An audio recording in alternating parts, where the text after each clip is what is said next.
So, today's video, since 2024 na, I think, ang tagal ko nang hindi nakapag-vlog. Last year pa, last vlog ko. And today, dahil marami akong time, so, isi-share ko sa inyo ang aking pregnancy journey. Yes, you heard it right. Yeah, buntis ako ngayon, guys. And, it's 7 months ngayon, buwan na to. March. So, 7 months ako. So, I have 2 months to go. May ang aking due. So, ayun. So, ayun na nga yung storya, guys. September 19, I was delayed. And,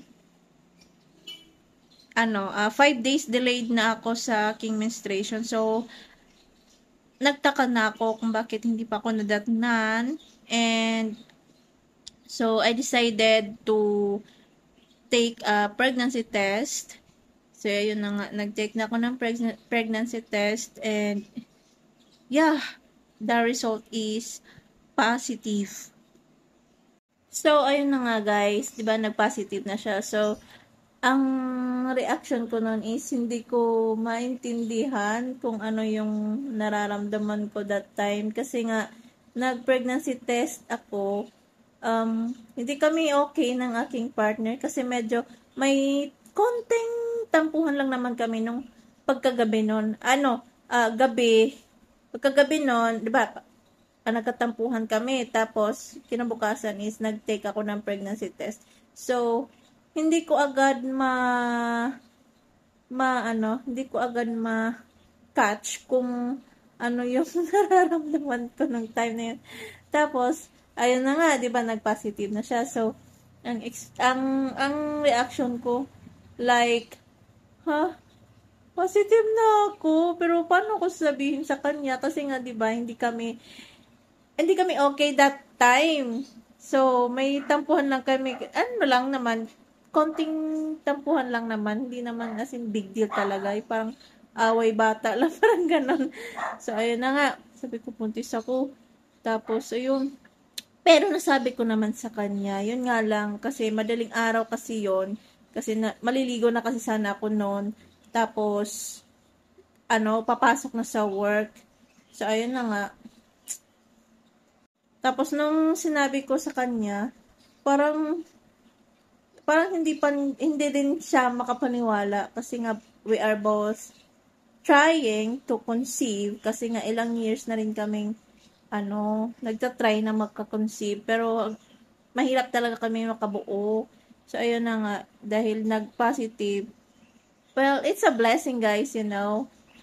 So yun, the moment na nalaman kong pregnant ako, hindi ko tuloy nakunan. Hindi ko talaga tuloy nakunan yung mga, yung mga, tawag to? Mga reactions namin, gano'n, di ba? Mostly naman kasi nire-record ng iba. Yung sa amin kasi hindi. So, hindi ko siya na-record, guys. So, ayun, in-record ko lang yung mga small clip na lang. From PT, mga gano'n na lang yung mga ko. Pang na lang. pang remembrance na lang ba? So, yun na nga. So, nung pagkatapos ko mag-pregnancy test up, di ba, naligo na ako, nagbihis na ako. Instead na papasok ako ng work, hindi na ako pumasok ng work kasi nga, nagpa-check up agad ako ng ng OB. Nagpa-check up agad ako kasi nga yun din ang sabi ng aking sister-in-law. So, ayun na nga guys. The moment na nalaman ko na buntis pala ako, so, I try to calm myself kasi nanginginig ako na kinakabahan, na masaya, na hindi ko alam kung anong nararamdaman ko guys. So, ayun.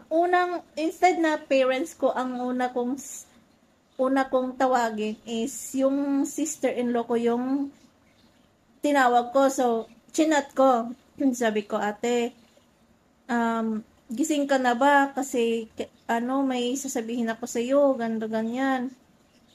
Tapos sabi ko, Nag-send ako nung picture ng PT. Sabi ko, positive na ako, ganto ganyan.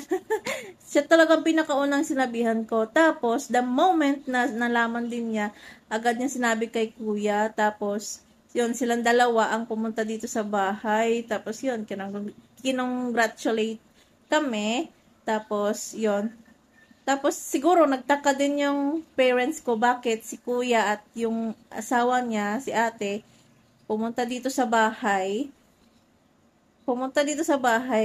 Tapos, nagtaka sila kung bakit andito nga kami, kumpleto kaming apat. So, ayun, sumunod din yung mama at papa ko.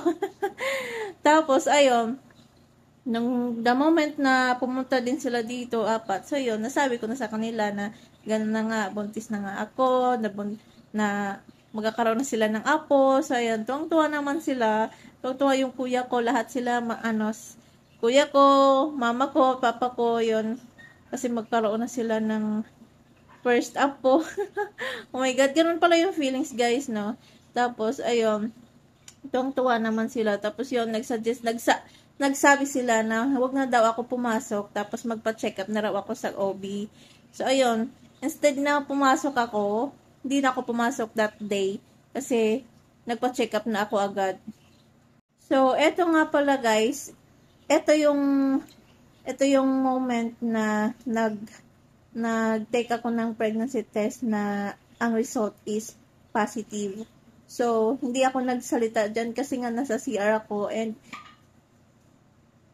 hindi ko alam kung ano yung sasabihin ko.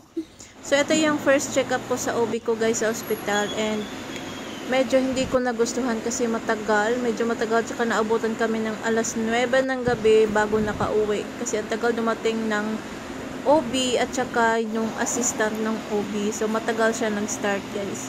At gutom na rin ako dito guys. So, tiniis ko na lang talaga na matapos tong check-up na to. And after ng check-up, ayan, binigyan niya ako ng mga reseta. Magpa-ultrasound na daw ako para sa next balik ko sa kanya. Tapos binigyan na ako ng ng mga vitamins, prenatal vitamins, pampakapit, tsaka for laboratories. Tapos, bumili na rin ako ng Anmam na gatas. Tapos, vitamins, tsaka prutas. Bumili na rin ako para naman ma-fully develop yung baby sa loob ng first trimester ko.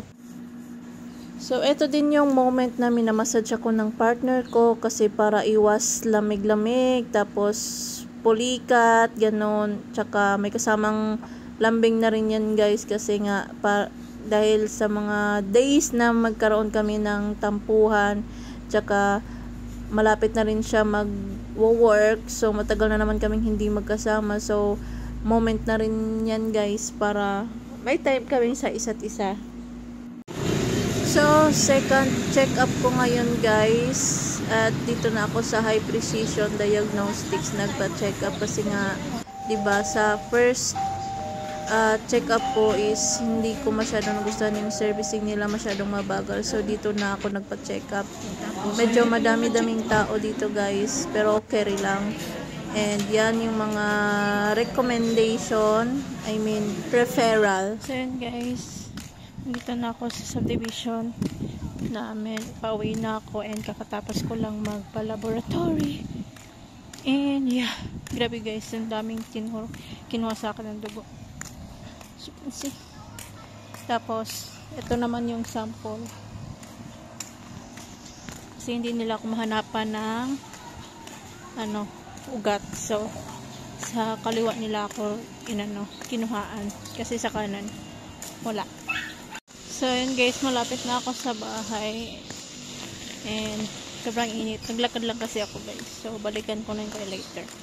Bye!